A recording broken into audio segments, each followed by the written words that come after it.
Roughly 100 civilians have been evacuated from a besieged steel plant in the eastern Ukrainian city of Mariupol, Ukrainian President Volodymyr Zelensky said on Sunday.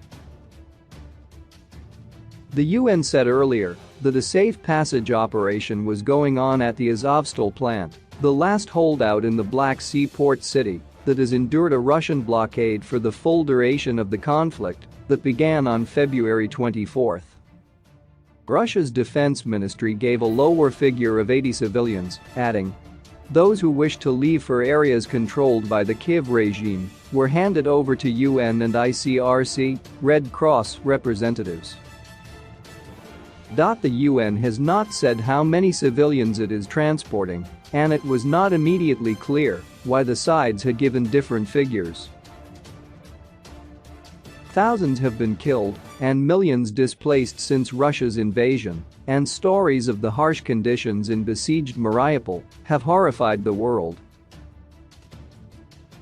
Evacuation of civilians from Azovstal began, Zelensky said on Twitter, adding that they were due to arrive in Ukraine-controlled Zaporizhzhia on Monday. "Grateful to our team. Now they, together with UN, are working on the evacuation of other civilians from the plant." The Russian Defense Ministry earlier confirmed civilians were leaving, releasing a video that showed cars and buses traveling in the dark marked with a Z, the letter used by the Russian forces in the conflict. "Do not be bullied." Pope Francis used his weekly prayer to renew his appeal for humanitarian corridors from the city, saying it had been bombed and destroyed in a barbaric manner. Western powers have rushed to send military aid to Ukraine and imposed heavy sanctions on Russia. "Do not be bullied by bullies," U.S. Speaker of the House Nancy Pelosi told reporters at a news conference in Rzeszów in southern Poland on Sunday after returning from Ukraine. "If they are making threats, you cannot back down." Pelosi met Zelensky on Saturday, becoming the most senior U.S. figure to visit since the war began. She promised to enact the $33 billion €31 billion arms and support package announced by U.S. President Joe Biden last week. Western powers have also hit Russia with unprecedented sanctions, and EU Foreign Policy Chief Josep Borrell said on Sunday more measures were in the pipeline. "We must use our economic and financial abilities to make Russia pay the price for what it is doing," he said. Russian ruble introduced. The conflict is concentrated in the east and south of Ukraine, although there have been Russian missile strikes across the country, mainly targeting infrastructure and supply lines. Russia's defense ministry also on Sunday said it had used high-precision Onyx missiles to strike a hangar at a military aerodrome near the Black Sea port city of Odessa, housing arms from the United States and European countries, and destroyed the runway. Ukrainian authorities had reported the strike on Saturday, but said only that it destroyed the runway.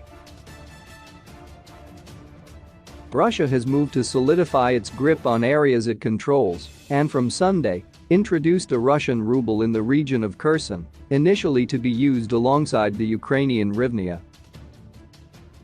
Beginning May 1, we will move to the ruble zone. Kirill Stramausov, a civilian and military administrator of Kherson, was cited as saying earlier by Russia's state news agency RIA Novosti.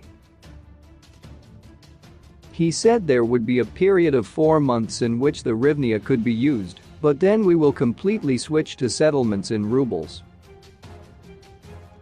Guard the line. On the front line in the east, Russian troops have advanced slowly but steadily in some areas, helped by massive use of artillery, but Ukrainian forces have also recaptured some territory in recent days, particularly around the city of Kharkiv.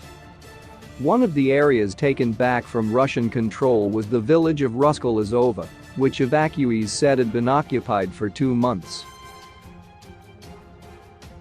"It was 2 months of terrible fear. Nothing else, a terrible and relentless fear," Natalia, a 28-year-old evacuee from Ruskol-Azova, told AFP after reaching Kharkiv. Kyiv has admitted that Russian forces have captured a string of villages in the Donbas region and has asked Western powers to deliver more heavy weapons to bolster its defenses there. Everyone understands that we must guard the line here, Lieutenant Yevgen Samoylov of the 81st Brigade told AFP as his unit rotated away from the front line near the town of Sviatogorsk. We cannot let the enemy move closer, we try to hold it with all our force.